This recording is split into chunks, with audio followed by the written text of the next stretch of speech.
अरे हमेशा क्या टीवी में ही दीदे लगाती रहेगी? अगले हफ्ते तेरी शादी है, कम से कम एक हफ्ते पहले ही घर का काम करना सीख ले। खाना बनाना नहीं आता, पता नहीं ससुराल जाकर क्या करेगी। लगता है मेरी नाक कटवा के ही मानेगी तू। अरे तेरे से ये टीवी बंद नहीं हो रहा क्या? अरे माँ, ये मेरा फेवरेट शो है, प्लीज देखने दीजिए ना। और खाना बनाना मेरे को आता है, मैं बना लूंगी, आप चिंता मत करो। अच्छा, खाना बनाना आता है ना? पालक काट के रखा है, पनीर काट के रखा है, जाकर पालक पनीर बना। सुना नहीं तूने? मैं आ जाऊं क्या अपनी पर?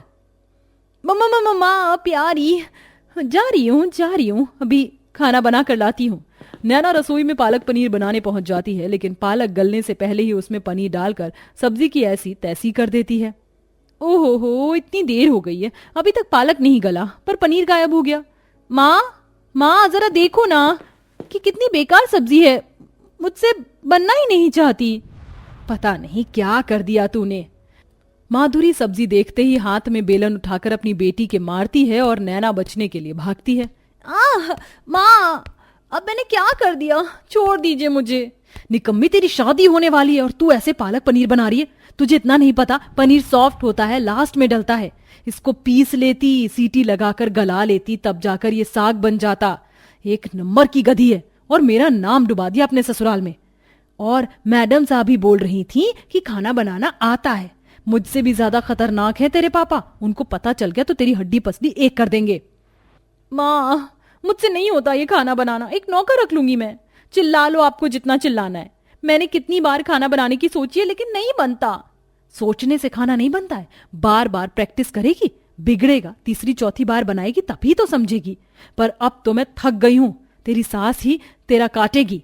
माधुरी अपनी बेटी को बहुत समझाती है, लेकिन खाना बनाने में वो अभी भी गड़बड़ी करती थी। खाना बनाना उसे आया ही नहीं था, और अब 2-4 दिन बाद शादी की सारी रस्में हो जाती हैं और नैना की ऋतिक से धूमधाम से शादी हो जाती है। शादी के अगले दिन जब नैना पहली रसोई में पूरी सब्जी रायता बनाती है तो पूरियां कच्ची निकालती है और सब्जी जल जाती है। हे भगवान, मेरी गोभी आलू की सब्जी तो जल गई, पर ऐसे कैसे? गोभी तो अभी भी कच्ची है। आज मुझे बहुत अफसोस हो रहा है कि माँ मुझे जो बोलती थी मेरे भले के लिए ही कह रही थी, अब पता नहीं क्या होगा। इतने में खाना जलने की महक से रसोई में सास और नंद आ जाती हैं। हे भगवान भाभी, आपने अपनी पहली रसोई की सब्जी ही जला दी, और ये पूड़ियां, इसमें तो बहुत तेल भरा है, कच्ची भी हैं। बहू, ये सब क्या है? तुझे खाना बनाना नहीं आता? तू ये खिलाएगी हमें? हम सबका छोड़, तू मेरे बेटे को ये खिलाएगी क्या? वो ऑफिस में ये खाना ले जाएगा? माँ जी, वो मुझे ये खाना बनाना नहीं आता है। अब हम भूखे बैठे हैं, क्या खाएंगे? ना तुझे खाना बनाना आता है, ना तुझे शर्म आती है। तेरी माँ ने तुझे कुछ सिखाकर भेजा या नहीं? माँ जी, आपको जो भी कहना है मुझे कह लीजिए, गलती तो मेरी है। मम्मी तो मुझे रोज बोलती थी कि खाना बनाना सीख ले, लेकिन मुझे तब नहीं आया। हद है भाभी, ये घर का नॉर्मल खाना आप नहीं बना पाई। अगर अभी 10 जने आ जाए पूरी कचौड़ी दाल मखनी शाही पनीर बनवाने, तो आप क्या करेंगी? उनके सामने भी हमारी बेइज्जती। ये छोटी मोटी चीज तो मुझे भी आती है। मेरा मूड खराब हो गया। किंजल, तू बता और खाना बनवा, और इसके साथ लग, रसम तो करवानी ही है, और तू अपनी नंद से सीख ले खाना कैसे बनता है। शुक्रिया, कम से कम मेरी बेटी ससुराल जाकर ऐसे थुकवाएगी नहीं। ससुराल के पहले दिन और पहली रसोई में खाना ना बनाने की वजह से नैना को सुनने को मिल जाता है, जिससे उसकी आंखें भर आती हैं। फिर वो अपनी नंद के साथ खाना बनाती है, जिसके बाद खाना बन जाता है, और सब कहते हैं सुधा अपने बेटे के सामने उसकी पत्नी की बहुत बुराई करती है, जिससे ऋत्विक भी कुछ कह नहीं पाता और ऑफिस चला जाता है। 2-4 दिन बीत जाते हैं, सास गुस्से में रहती है। हाय हाय, तने तो चाय बनानी भी को नहीं आती। चल पग फेरे के लिए अपने घर चली जा, ना तो मैं तुझे वहां भी ना जाने दूं। और अब की बार आए तो खाना बनाना सीख लिए। कमबख्त बहू, मेकअप थोपना तो बहुत अच्छे से आता है, लेकिन खाना बनाने में जीरो। माँ बस करो, आज नहीं आता, क्या हुआ, कल बनाना सीख जाएगी, अब बस कीजिए, चलो नैना। ऋत्विक अपनी पत्नी को उसके मायके छोड़कर ऑफिस चला जाता है। बेटी की आंखों में आंसू देख माधुरी समझ जाती है। देख बेटा, मैं तेरी माँ हूं, तू नहीं भी मुझे बोलेगी तो मैं समझ जाऊंगी। और माँ बाप जब अपने बच्चों के लिए कुछ कहते हैं तो वो उनके भले के लिए ही होता है। मैंने तुझे पहले ही कहा था खाना बनाना सीख ले, पर तूने नहीं सुनी। अब फील हो रहा होगा तुझे। हाँ माँ, सॉरी, मुझे माफ कर दीजिए। आपकी आज बात सुन लेती तो आंखों में आंसू नहीं होते। बस मेरी बच्ची, अब रोना बंद कर। अब तू अपने घर पर है, चल आजा, मैंने तेरे लिए मोमोज बनाया है, खा ले।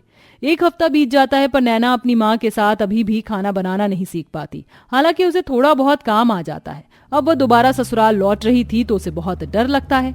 वह टैक्सी से उतर जाती है। मुझे तो सोच सोच के घुटन हो रही है, पता नहीं मैं दोबारा ढंग से खाना बना पाऊंगी या नहीं।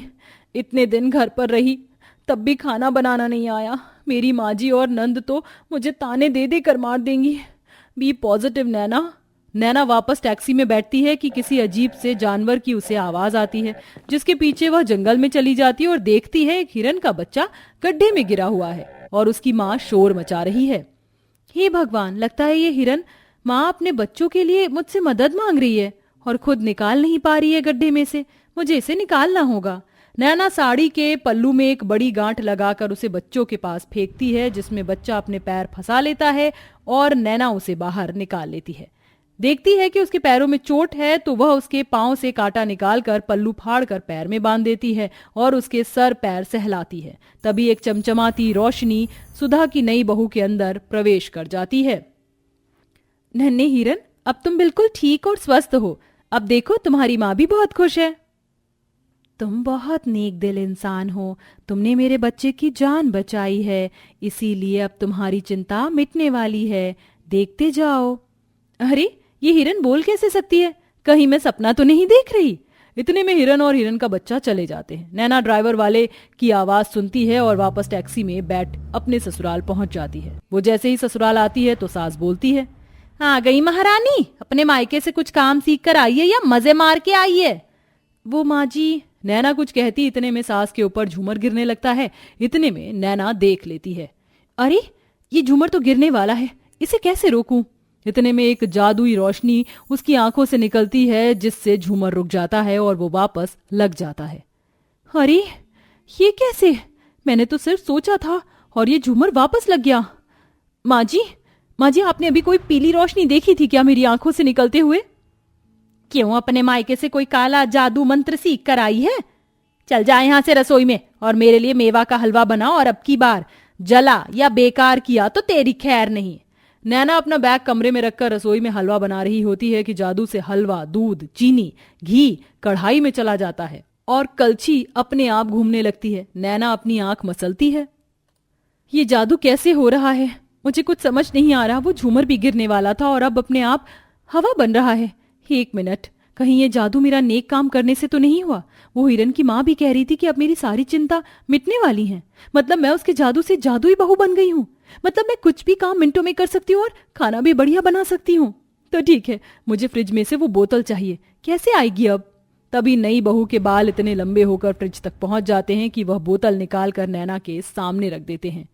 अरे वाह, मेरे सोचने से, मेरी आंखों से, मेरे हाथ से, मेरे बालों से, हर चीज से जादू हो जाता है। वाह, एक टेस्ट और करती हूँ। वो जैसे ही जोश में मुड़ती है तो सामने से नंद जूस लेकर आती है कि वह जूस नंद के कपड़ों पर गिर जाता है और ग्लास टूट जाता है, जिससे किंजल नैना को सुना देती है। तभी नैना एक चुटकी बजाती है, जादू से ड्रेस और ग्लास पहले की तरह हो जाते हैं। ये कैसे हुआ? अभी तो मेरे कपड़े गंदे हो गए थे। कुछ नहीं हुआ दीदी, आपको बस मुझसे लड़ने का हमेशा बहाना चाहिए होता है। अब हट जाइए, मुझे माँ जी को हवा भी देना है और चलते फिरते सपने देखना बंद कीजिए। हाँ, शायद आप सही कह रही हैं। अरे वाह, पहली बार इतनी खुशी हो रही है मुझे। मैंने इस जादू की वजह से अपनी नंद का मुंह बंद कर दिया। अब अगली बारी माँ जी की है, रोज अच्छा अच्छा खाना बनाकर खिलाऊंगी। फिर नैना अपनी सास को हलवा बनाकर खिलाती है, जिससे वह लास्ट तक उंगलियां चाटती है।